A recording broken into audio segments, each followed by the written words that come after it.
मला माहिती नव्हतं, ते उद्धव ठाकरेंनाच माहिती होतं. मनसेचे संदीप देशपांडे, राजू पाटील आणि श्रीकांत शिंदे यांची मुंबईत बैठक झाल्याचं उद्धव ठाकरेंना माहिती होतं. आता पडद्यामागे काय चालू आहे ते देखील उद्धव ठाकरेंना माहिती आहे. त्यांनीच या बैठकीची माहिती मला दिली. हे विधान आहे संजय राऊतांचं. त्याचं कारण ठरलंय ते कल्याण डोंबिवलीत मनसेने एकनाथ शिंदे यांच्या पक्षासोबत केलेली आघाडी. दुसरीकडे मनसेचे नेते बाळा नांदगावकर यांनी माध्यमांना असं काही मुंबईत देखील होऊ शकतं का असा विचारताच राजकारणात काहीही घडू शकतं असं विधान केलेलं आहे. आता मनसेच्या स्थानिक नेत्यांनी स्थानिक पातळीवर घेतलेला निर्णय म्हणून कल्याण डोंबिवलीच्या निर्णयाकडे पाहिलं जातं असलं तरी राज ठाकरेंनी या युतीला पाठिंबा दिला. त्यांच्या सहमतीनेच ही युती घडून आलेली आहे असं मनसेचे माजी आमदार राजू पाटलांनी सांगायला सुरुवात केलेली आहे. या एकूणच प्रकरणावरनं राजकारणात मात्र एक चर्चा जोरात सुरू झालीय. ती म्हणजे एकनाथ शिंदे आणि राज ठाकरे निवडणुकीपूर्वीच एकत्र होते का? ते एकमेकांना प्रोटेक्ट करण्याचं काम करत होते का? भाजपसहित शिंदेंच्या सोयीचं काम राज ठाकरेंनी केलंय का? आणि हे काम पूर्णत्वाला गेल्यानंतरच राज ठाकरे आता उद्धव ठाकरेंपासून वेगळे होत आहेत का? नेमके हे आरोप का होत आहेत?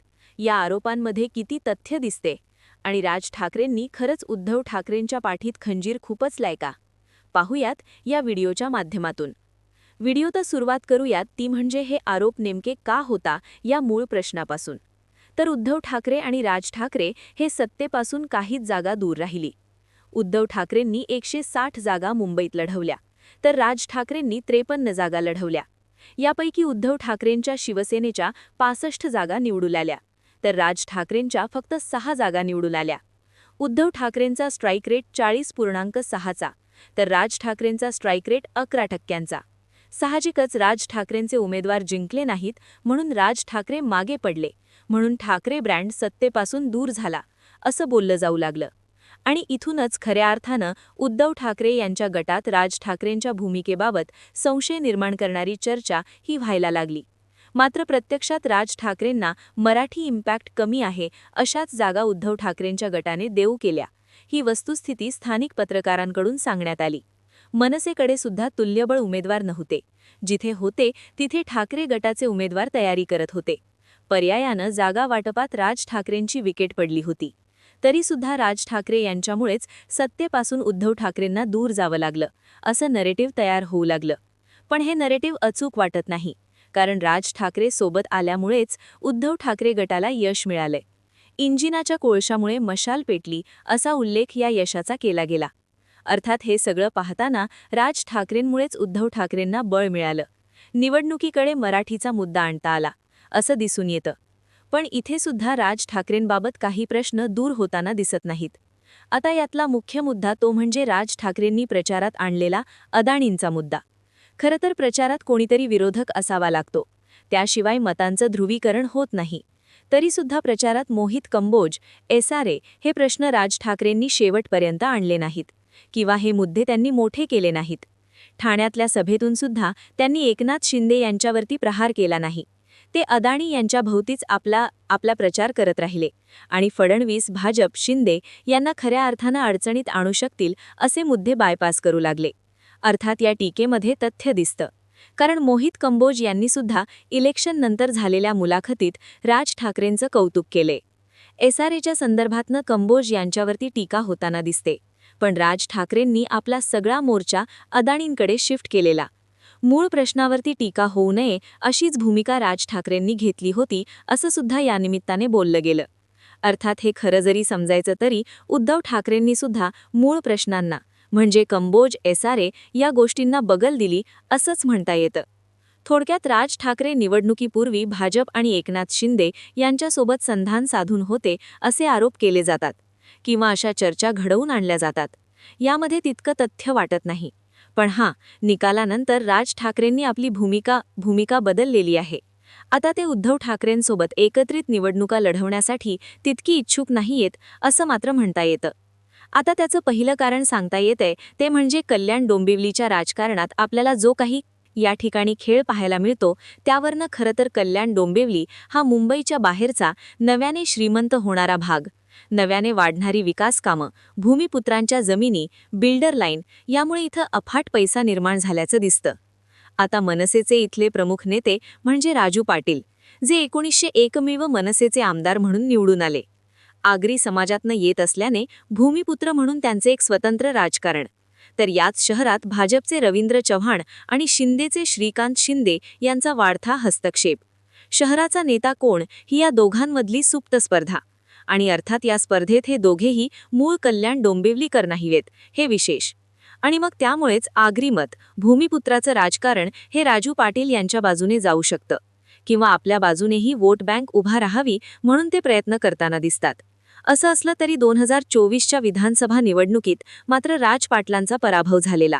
दुसरीकडे आगरी अस्मिता, भूमिपुत्रांची अस्मिता खेचून घेण्यासाठी सत्तेची, पदाची गरज ही राजू पाटलांना पराभूत झाल्यानंतर जाणवत होती. त्यामुळेच कल्याण डोंबिवली जेव्हा मनसे आणि उद्धव ठाकरे यांच्या जागा वाटप आणि तिकीट वाटप झालं, तेव्हा राजू पाटलांनी आतून भाजपची साथ दिली असे आरोप झाले. थोडक्यात सत्ता आणि पदाशिवाय स्थानिक पातळीवर पक्ष हा टिकून ठेवता येणार नाही याची जाणीव राजू पाटलांना झालेली आहे. आणि ती राज ठाकरेंना पटवून देण्यात ते यशस्वी ठरले. पण आता निकाल लागल्यानंतर कल्याण डोंबिवलीची परिस्थिती नेमकी काय? तर ठाकरे गटाचे 2 नगरसेवक श्रीकांत शिंदेंचे आशीर्वाद घेत शिंदेच्या शिवसेनेत दाखल झाल्याचं म्हटलं जातंय. खरं तर उद्धव ठाकरेंचे जे काही 11 नगरसेवक निवडून आलेत ते सगळेच्या सगळे फुटण्याच्या तयारीत आहेत.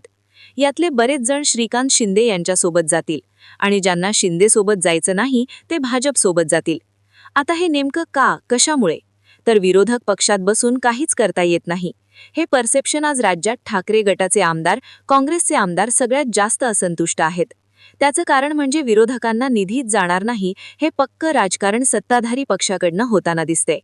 अर्थात निधी वाटपात योग्य तो वाटा विरोधातल्या नगरसेवकांना, आमदारांना मिळत तर नाहीच, पण त्यापेक्षा महत्त्वाचा प्रश्न कामच झाली नाहीत तर पुढच्या वेळी कुठल्या आधारावर निवडून यावं या प्रॅक्टिकल अप्रोचमुळेच ही लोक तर्काफडकी सत्ताधारी पक्षांसोबत जाताना दिसतात.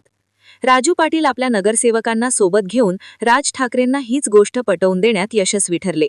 असो, पण इथे महत्त्वाचा मुद्दा आहे तो म्हणजे उद्धव ठाकरेंच्या राजकारणाचा. कारण पुरेसं संख्याबळ घेऊन उद्धव ठाकरे किमान अंकुश महानगरपालिकेवर ठेवू शकतात. मुंबई महानगरपालिकेत तसं संख्याबळ ठाकरेंकडेच आहे. पण राज ठाकरेंच्या हातात ना मुंबई आली आहे ना इतर कोणती महापालिका. जे काही नगरसेवक आले ते 1-2 आकड्यात आहेत. अशावेळी हे नगरसेवक ठिकठिकाणी तिथल्या सत्ताधारी पक्षासोबत आपापल्या पातीवरती साटोलोट करणार याची जाणीव राज ठाकरेंना झालेली आहे. म्हणजेच राज ठाकरेंनी सत्ताधारी असणारा भाजप आणि शिंदेसोबत जाण्याची भूमिका घेतली नाही, तर जे लोक निवडून आलेले आहेत ते मनसेला सोडून सत्ताधाऱ्यांसोबत जातील. अशावेळी राज ठाकरेंच्या पक्षात फक्त एक मोठा झिरो राहू शकतो. आता हे होऊन द्यायचं नसेल तर सत्ताधाऱ्यांसोबत जाण्याचा निर्णय ठिकठिकाणी घ्यायला लावणं आणि पुढेही सत्ताधारी पक्षांसोबत जाण्याचं गणित आखण्याचं काम राज ठाकरे करताना दिसून येतात.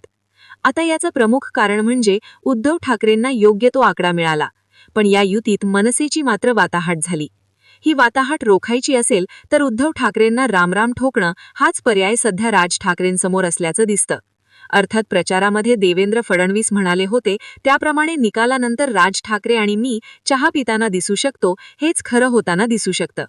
दुसरीकडे राज ठाकरे आणि उद्धव ठाकरे ही मराठी माणसांना आवडणारी पण राज ठाकरेंना बुमराईंग ठरलेली युतीसुद्धा कल्याण डोंबिवलीच्या निमित्तानं संपुष्टात येण्याची सुरुवात झाली आहे असं आता म्हणता येईल.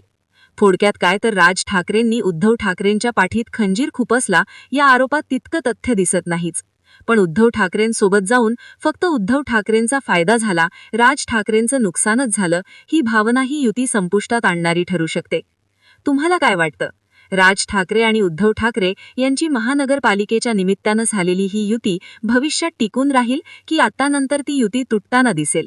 आणि राज ठाकरेंनी कल्याण डोंबिवलीमध्ये शिंदेसोबत जाण्याचा जो निर्णय घेतलाय त्यामुळे त्यांनी उद्धव ठाकरेंच्या पाठीत खंजीर खुपसलाय का?